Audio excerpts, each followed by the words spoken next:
they've trained and taught us like SEALs. Mm-hmm. DEI, think black.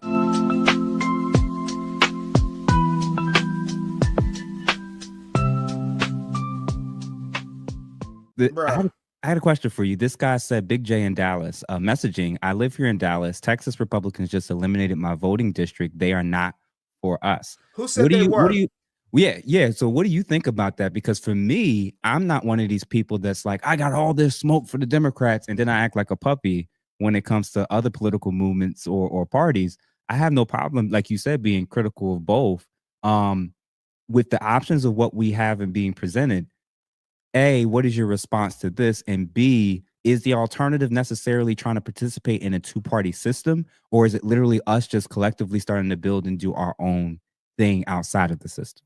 Okay. So let's have a real conversation because I don't like the panic points. I enjoy the question and I want you to keep it up. Mhm.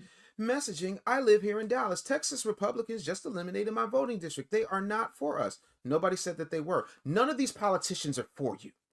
None. Your boss ain't for you, but you take your ass to work every day. Here's the truth. Let's just talk about this again from a non-emotional place. They're not for us. None of them are. Because for 60 years, you can't name one thing that was exclusively and specifically designed for black people where black people got the majority of the benefit. But let's Mhm. stay on this. Redistricting is the modern day gerrymandering in a suit and tie. Both Mhm. parties use it Yep. surgically, like a scalpel, so that they can slice up black influence. Every 10 years after the census, districts get redrawn. You would have known this if you spent any time in 8th grade social studies. In theory, it's about fair representation, but the reality of it, it's power Yeah. presentation. Republicans use it to dilute black votes. They'll carve up a majority black area and scatter it across several rice districts so that they can never decide an election. Now, Mhm. Democrats, on the other hand, do something a lot slicker. They concentrate us. They pack as many Negro voters into one particular district so they can win that one seat by a landslide, and then they ignore us for the next 9.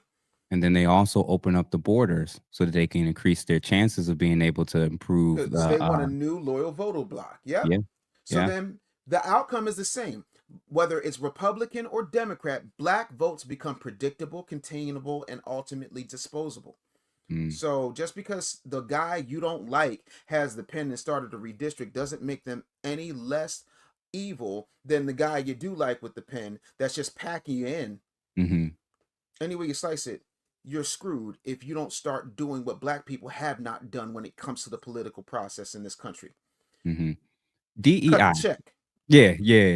DEI. I want to hear your opinion because I feel like I've lost some friendships. I've lost some relationships when I was saying 2 years ago that this was never really for us. It really wasn't about us, and that we were made the face of it, and we were controlled emotionally to continue supporting it when it really wasn't for us. Like, what do you think about DEI?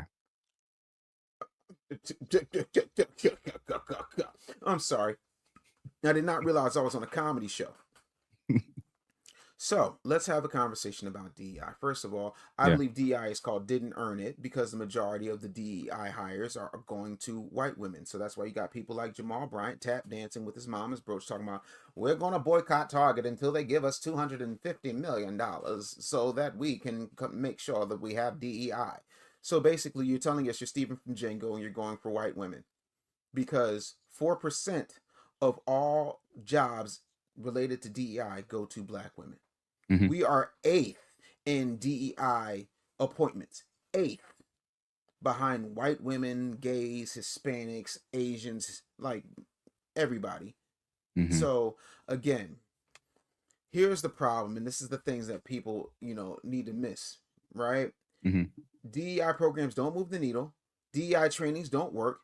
Many studies show that DEI efforts can reduce the underrepresented workers because they create backlash, confusion, and tokenism. And so they Mhm. get out there. Then when you got people who aren't a DEI hire because they don't look like the rest of the people, and all of a sudden they were so damn good that they become the raisin in that particular corporate batch of buttermilk, they Mhm. get treated like the DEI hire. This is nothing but affirmative action with a new name on it. Mhm. Equity is the hardest piece because it means uneven treatment for the sake of leveling outcomes. Mhm. Philosophically and legally, that's a cluster. Sorry, Yeah. right? If you downgrade and adjust standards for one group to equalize outcomes, then you undermining the group that really has the competence, and you're creating resentment that doesn't need to be there. And Yeah. it becomes a cover. So they'll hire a DEI officer, give them absolutely no power to change anything, but enough to have a report so they can put it in their filing so they can get funding. But the truth of the matter is, it does not work. It's not about a poster on the wall that says, we're here for everybody. It's about who's making the decisions, who's getting paid what, who gets a seat at the table. And if you're still asking, can I participate? You miss the point and you're losing the script. Yeah, yeah, and it's been fascinating to see, like, they've trained and taught us like SEALs. Mm-hmm. DEI think black. Yep. DEI think black. And then guess what? It wasn't just the Democrats that was pitching that message. It was Mm-hmm. Republicans as well. Absolutely. So both sides was marketing and stating, if you see a black person in a space, they didn't deserve it. They shouldn't be there. They're unqualified. Yeah. And it's the most and it's the most mind-numbing thing when you look at the stats, you see the data, like you said, of the resentment that it is building. And then now that we're on the other end of it, I'm looking and I'm like, they got so good. I'm realizing now every damn season, it seems like they come up with a new thing to kind of get us riled up. Mm-hmm. And what gives me a little bit of hope is I'm starting to at least see black men. I'm starting to see cracks in the hole that they've had over this community for far too long. And I'm starting to see black men starting to be more vocal, starting to come out more, starting to be like men like you. I'm starting to see a little mini revolution, and I'm waiting for all these other black men who's currently still like, well, what does my wife say? What my girlfriend say? What's my aunties and my mother-in-law say? And what's all the black women that I'm cool with thinking? Y'all gotta realize that the party that's they're pushing every single policy that it seems like they're pushing is anti-life, anti-family, anti the black community. Of course. And rather than stopping and saying, well, I keep voting and supporting something that's killing us, not helping us and not delivering, they've trained you to defend all these policies that are not even helping or hurting or harming you. And I'm like, can y'all slow down for a second and realize that maybe the actual sellouts are not the people who's trying to tell you what you don't want to hear? Maybe it's the people that's lying to you that keeps getting your vote and never delivering. I imagine if I went to a store, Mm-hmm. right, and I keep going, you said the definition of insanity is doing the same thing over and over and expecting a different result. Mm-hmm.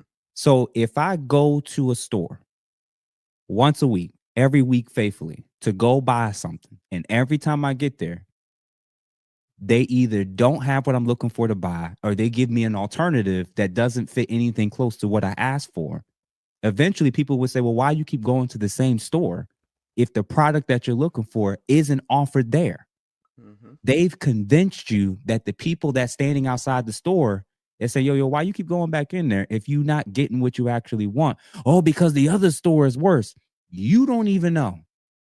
What I do know is the store you keep going to, they ain't got what you're looking for right now. Mm-hmm. It's not in stock. It's in the back. They only give it to special people. You ain't in the club. Mm-hmm. So that much I do know.